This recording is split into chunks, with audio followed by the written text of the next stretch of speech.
This might just be the most over-the-top display of wealth the world has ever seen. A billionaire built a glass-bottom sky pool on the 16th floor of a high-rise building. The pool was crafted from 3 custom-engineered glass panels, with air gaps between each layer to reinforce structural integrity. Spending $30 million just to enjoy a 30-minute swim every night, the billionaire spared no expense in creating this floating architectural marvel. But what he didn't see coming was that this flashy, over-engineered masterpiece would turn into his greatest vulnerability. Charlie, a man with a vendetta, spent weeks analyzing the structure, and that's when he discovered a dangerous flaw in the design. He secretly built a pressure-reducing device and managed to discreetly connect it to the pool's air circulation system. The night the billionaire went in for his usual swim, Charlie slipped into the control room and pressed the trigger on his remote. As air started to decompress, the pressure between the glass layers dropped rapidly. With over 150 tons of water pushing down, the panels began to crack.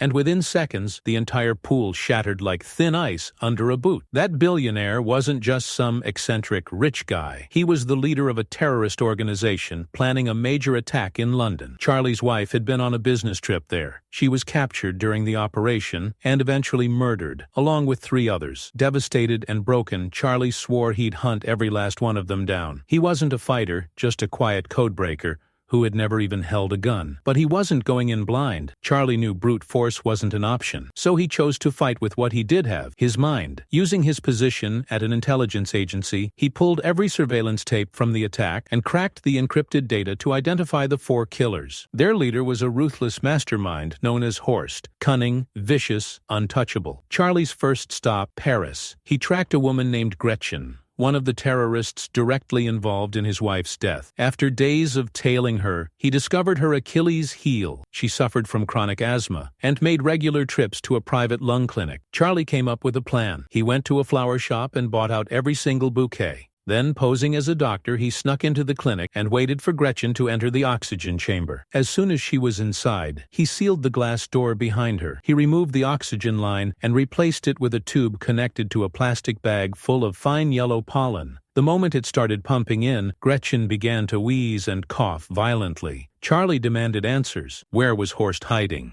But she stayed silent, tough as nails, so he turned up the flow. The pollen filled the chamber, and her breathing got worse by the second. Finally, on the edge of suffocation, she cracked. She started mouthing something, desperately trying to talk, but the glass was too thick. Charlie couldn't hear a word. Thinking she was done resisting, he unlocked the chamber. Big mistake. Gretchen exploded out of the chamber like a trained assassin. She dropped Charlie to the floor with brutal efficiency and made a run for it. Charlie had a gun in his hand, but his fingers froze. He couldn't pull the trigger. Then fate stepped in. Out of nowhere, a speeding car slammed into Gretchen, ending her life instantly. Charlie grabbed her phone, heart pounding, and disappeared into the shadows before the sirens arrived.